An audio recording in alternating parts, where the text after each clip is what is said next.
The British Tier 10 Tech Tree Heavy Tank, known as the F, V2, and 5B, has never been my cup of tea, and it seems now more than ever it's not anybody's cup of tea that they'd be willing to sip after Wargaming has ended up nerfing the damage per minute on this vehicle. Honestly, the only saving grace of this tank was the gun, because the armor, it's just terrible. The upper plate is about 280 millimeters thick, which sure, against standard ammo, is pretty nice. Unfortunately, whenever you load premium ammo, just like a WZ-113's upper plate, you butter straight through it.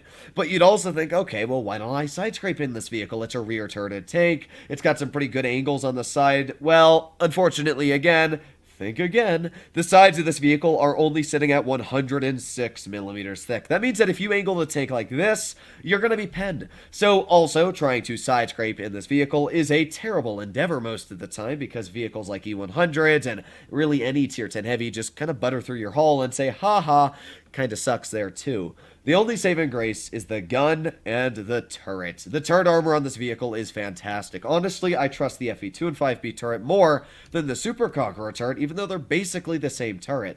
Why is that? Well, it's just very hard to penetrate, and even the hatch on the roof is not even a 50-50 if you're going to penetrate it because of how steep it is angled.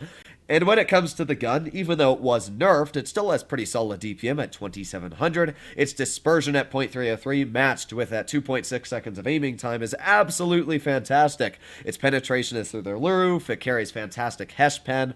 It's just that it only has 7 degrees of gun depression, which means even a vehicle like the Mark 6 has 3 more. Same for the Super Conqueror. You really can't give me a reason to why I would want to drive a 2 and 5B over a Super Conqueror. Not only does this vehicle have better overall armor on the upper plate, on the sides, on the turret for really hull-down capabilities, but as well, this tank has more gun depression, sitting at 10 degrees, and the DPM is only about 50 less. It's just kind of sad how bad the 2 and 5B feels after Wargaming has ended up nerfing it. So let's get into a replay here on Dead Rail. Let's talk about, does this tank have capabilities that are good, or is it just flat out useless? Now, in my tier list that I made in the past week, I put this in the workable category, and I definitely think that it can work a decent game. It's just that it takes so much effort to work a decent game, and you could run another vehicle and just do so much better. Imagine, and I want you all to imagine, that instead of running an FE2 and 5B in this battle, I was driving a Super Conqueror or a Chieftain Mark 6, or really any other tier 10 heavy that has hull-down capabilities. We are on Dead Rail, which is a map that normally requires some decent gun depression, but, well, judging that I'm a rear-turreted vehicle, that means that I don't really have the opportunity to shove my turret over that hill and even get the shells out. So this is just a really awkward situation for me. I'm trying to see if I can get a shell into this enemy E5, but I can't. I just don't have the gun depression for it. So I'm backing all the way over this hill, and there you go, able to snap a shell right into the roof of that T110 E5 for 380. I got even lucky that I was able to connect that shell. Now, I'm going to be honest. I have a teammate that throws this entire game to a defeat, and that's the guy right there. That's a 62A. I didn't even know that we had a 62A. Now, you can see that the accuracy, again, on the gun is very nice. 404 damage there. Was able to slap a beautiful shell out. That is where the FE2 and 5B is in its own element. The fact that you can get out very, very nice shells like that, you can't really do that in other heavy tanks. The accuracy on this vehicle is absolutely fantastic. And you'll notice there that I'm going to start shooting at those mediums in a bit. I'm obviously very worried about them, so that's one thing I'm keeping an eye on. But again, that aiming time, I mean, just look at that. It's amazing how accurate this gun is. That is now 1,200 hit points of damage we've been able to deal. Unfortunately, again, I just don't have the gun depression to really work this hill. So what I'm doing now is I'm staring at my Moron 62A, thinking about how useless he is. But thankfully, we're going to get a nice tap into this Centurion 7-1, almost going into that Yo's turret. But there you go. That's another 400 damage. And you're going to see again here, I'm going to put on my Hesh, and we're going to try and tap a shell into that scent. Oof, a 428 damage roll there. Pretty nice. Too bad it didn't, do my average of 515. But either way, I was kind of happy that I've mitigated the threat off to the side of the mediums. Now I'm starting to get shells into their tank destroyers. We're sitting at 2,400 damage dealt. And it's honestly not going too bad. Here we go. Let's get a shell to the Kampf Panzer. Back up. And, well, yeah, shell just went right through my upper plate, because as I went over, it's only about 280 thick. So even angling it like this, say tier 10 tank destroyer, basically laughs at the armor of the 2 and 5B. Now you're going to watch what is a 6 versus 4 completely turn around. I don't know how my team manages to blow this battle so quickly, especially because, I mean, I've already shot that WZ quite a bit, but just look at my WZ. He's literally sitting out in the open on the ridge. Like, how much worse can you be, my guy? Again, I'm going to shoot another shell into that WZ-113. But still, our team is just slowly throwing their hit points away. But the better news, as well, that I bet you didn't know this battle, is that my 62A goes AFK. So not only is this guy absolutely useless in camping, but he's AFK, so he's not doing anything. He's just a waste of my time. And this shell here, just to add on to the bit of annoyances, manages to not penetrate. So my Yo, in the aggressive position, has now put himself in a spot that I can't really help him in. I'm just going to try and shoot a shell into this WZ, because I know at this point there's really not much that can be done to save this battle. I was hoping that 62A would do something, and if he did, honestly, we probably could have won this game. It would have been a very easy win at that, especially because you're going to watch me actually finish off the Centurion. A beautiful shell is going to fly straight in with his tank, boom, right into the turret. But I have no support, and my team has managed to absolutely bleed and die in this battle. I don't even know how my Motion managed to die. I mean, you could literally see him just sideways there. So my team was quite bad. Instead of just holding like they had to, they didn't. So we lost. And yeah, this was a 5,330 damage defeat at that. So quite irritating. As you can see, the 2 and 5B, it does have its downsides. And if I wasn't a vehicle that had more hull-down capabilities, honestly, we could have won this battle. If I was in a Super Conqueror or even a Chieftain Mark 6, not only would I have been able to easily get shells out into that T110E5, being able to shoot them in the turret cheeks, the lower plate, but I would not have struggled to shoot shells into that Grill 15 that I didn't have the gun depression for. The WZ-113 I wouldn't have worried about, and I also would not have had to bleed health shooting that Kampfpanzer in the side. It just goes to show how a little bit of gun depression can make a huge impact on a vehicle's playstyle. It's just kind of sad that my team kind of blew that. Now, honestly, it would have been a very tricky win for any vehicle, but yeah, it definitely shows where the 2 and 5B can struggle. I'll be honest, I've played quite a few games in the tank today. In fact, while this battle is loading on Yamato Harbor here, if I make my way over to my daily statistics in the 2 and 5B, let me just go over to Tier 10 Heavies. The 2 and 5B I played 4 games in, and I averaged 3,600 damage, and my win rate was 25%.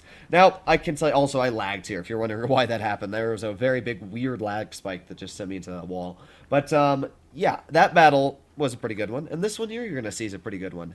And, I mean, I've lost 3 out of the 4 games I've played in this take, and none of them were bad games. I mean, the vehicle itself did okay, but it's just such a team-dependent tank. That's always been its killer, is that if your team falls apart, the 2 and 5B really struggles. I mean, you can see I'm really not even angling the vehicle, so I'm purposely trying to not show my sides so that I won't be penned even in a side scrape there. Thankfully, we did block 800 damage, and we've dealt 752 back into that player. The DPM is still enough that it's at least quite good. There you go, beautiful shell into the Emil 2. With that, we have the T-54E1, another very nice shot that went into my track instead of the hull. I can say that the tracks do absorb a bit of damage. You know, if you're able to actually angle the tracks correctly, you will get some pretty nice bounces. Unfortunately, that doesn't happen all too often. Here we go, easy HE to the rear of that E3 for 644 max roll there. That's a pretty sweet shot. With that, we've just taken literally a third of that tier 10 tank destroyer away. Now, I was trying to think, what do I want to do here? We got the Bastion, we got the E3, and we got some heavies, Progetto over here. There's a lot of tanks all scattered, and our team's kind of stuck in town. Now, town is definitely nice when you have the advantage, so right now, we're just going to clear that Bastion. I don't know what that guy was doing or why he was doing that, but yeah, he died for that. So good news is that we have cleared 3 vehicles on their team, one of them being a tier 10, 2 of them being tier 9s, and they've only cleared 1 of ours. You can see here I was trying to side scrape, and it looks like that E3 was firing in a high explosive ammunition shell at me, so I wasn't really too worried there, but thankfully he did not end up penetrating my tank. I was going to shoot that little itty-bitty spot there on that E3, but my IS-7 went in front of me, and I was like, maybe I'll try and pen a shell with premium on him, but oh well, we didn't get it out. Not the end of the world. We're just going to reload and see if we can get a shell out, maybe onto this T-54E1. No, that is an unfortunate endeavor there. We've dealt 2,220 this game. I'm going to load in a Hess shell, and boom, there you go. Nice Hess shot right into the rear for 559. Are we going to be able to get any more damage? Nice little tap there for 103, and let's try and get another shot out. Maybe. Oh, it ricochets off his engine deck. That's a bit of a rip. I don't have enough gun depression, and I'm too tall to actually hit his hull. So I just kind of drove back here. We're going to shoot a Hess shell at the side of his turret. And I mean, you can see this game we did pretty good. We're already at 3,360 damage. And we're going to continue pushing. We got the enemy Progetto over here. And obviously, we're just going to get some pretty easy taps into this guy. We still have 2,100 hit points left. Oh, another thing I forgot to mention about the 2 and 5B. It has one of the lowest hit point pools for Tier 10 Heavy. Because Wargaming stupidly gave it sandbag armor, which means that you have to sacrifice more of your DPM to gain hit points. You also, fun fact, have less hit points. I only have 2,400. The average hit point pool for a Tier 10 Heavy is 2,438. That would be a WZ-113 or a Chieftain Mark 6. Yeah, this tank sits at like 2,200 base. It's also pretty sad on that aspect. Thankfully, we came out with a victory on this battle. As you can see on the top there, we did 4,175 damage. So, yeah, it was a pretty decent game. And you can definitely see that the 2 and 5B can do okay battles. But I mean, the other battles we played in the 2 and 5B were not bad games either. This game here on Mayan Ruins, I mean, I did 2,900 damage dealt, and yeah. I mean, I'll be honest, teams have not been with me today. Oh, sorry, battle details are unavailable. But yeah, I mean, 3,600. It's just, today has not been the best day for me when it comes to battles and teams. But either way, hopefully you enjoyed today's video. I just wanted to talk about why the 2 and 5B is not a great vehicle, why it will never be a great tank unless Wargaming really amps up the side armor and the frontal armor. Honestly, I don't even think the gun needs a DPM buff. I think, honestly, what Wargaming needs to do is just buff the side armor. It's like 150, and buff the upper plate by maybe 20 millimeters, just to the fact where you can actually bounce shells. It just struggles so much against other Tier 10 heavies, and it's not like it's mobile. It goes 34, so saying that it can brawl mediums really isn't a good argument. Either way, this is the 2 and 5B. Not my favorite tank. It's, yeah, probably actually one of my least favorite Tier 10s, but hopefully you enjoyed today's video. Let me know what you thought. I'll be seeing you in the next one. Bye-bye.